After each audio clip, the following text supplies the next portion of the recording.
A full week of technical presentations on a wide range of environmental issues and concerns is being held at the Ramada Belize City Princess.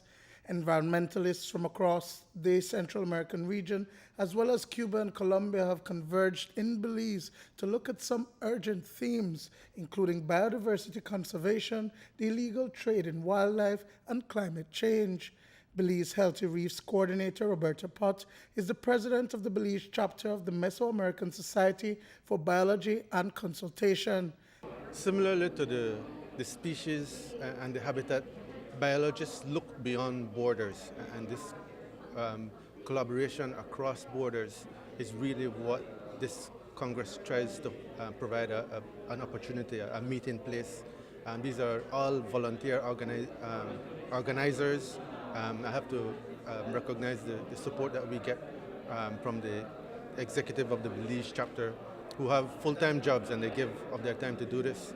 And so it's really a labor of love for a lot of the biologists across the region who are here to share their work, share their tricks of the trade, and look at collaboration.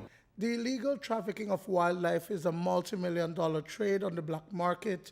Both terrestrial and aquatic species are being exploited in this lucrative business. According to Adrian Reuter, there are some wildlife species that are worth more than the same weight in drugs or even diamonds. There are many efforts being taken in order to better understand biodiversity in this region. A lot of research, as you can see from the titles of the conferences, a lot of conservation efforts by different organizations. But if there is like this huge threat being illegal wildlife trafficking widespread, all these efforts are being hammered all the time. So it is very important to take this into account. Right now, illegal wildlife trafficking is probably within the 5 top illegal crimes in the world, yes, along with gun trafficking, human trafficking, drug trafficking.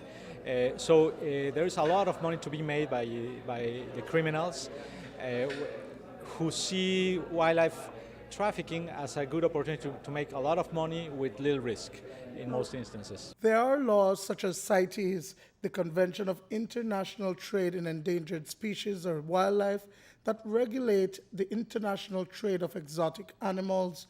Recently, the local branch of the Wildlife Conservation Society and the Bureau of International Narcotics and Law Enforcement Affairs teamed up with the Belize Forest Department to strengthen and build capacity across government agencies that play an essential role in the fight against illegal wildlife and timber trafficking. In Belize, our issues related to illegal wildlife trafficking is local and regional and international, and it affects both our terrestrial or our inland species of flora and fauna as well as our marine species.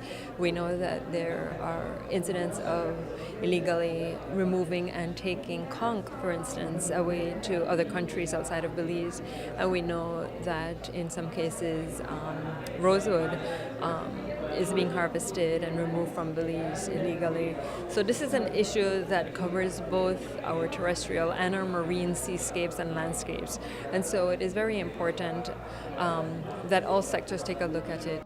The main objective of the Mesoamerican Congress is to get NGOs and policymakers to participate in the solution. We hope that the ministry and the supporters are able to push for a change to bring in and implement this new fisheries bill that has been on the table for a little while now, because that does modernize the legislation and it brings in harsher penalties, because we know we're looking at penalties that are outdated. And the same is true in the terrestrial sector. We know that the Forestry Department will be doing a updating of the Wildlife Protection Act, and a part of that will be the implementation of, again, the higher fees, because really we're looking at fees that are nothing. One of the big objectives is trying to get Belizeans to participate, and that's why we put in the effort, because this is a humongous task to organize an event, especially 2 weeks after a hurricane.